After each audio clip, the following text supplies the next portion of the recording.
أعوذ بالله من الشيطان الرجيم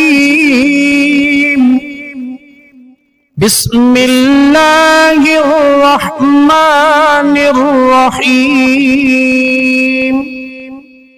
قل أعوذ برب الناس ملك الناس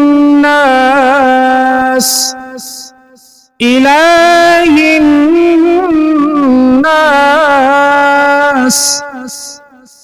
من شر الوسواس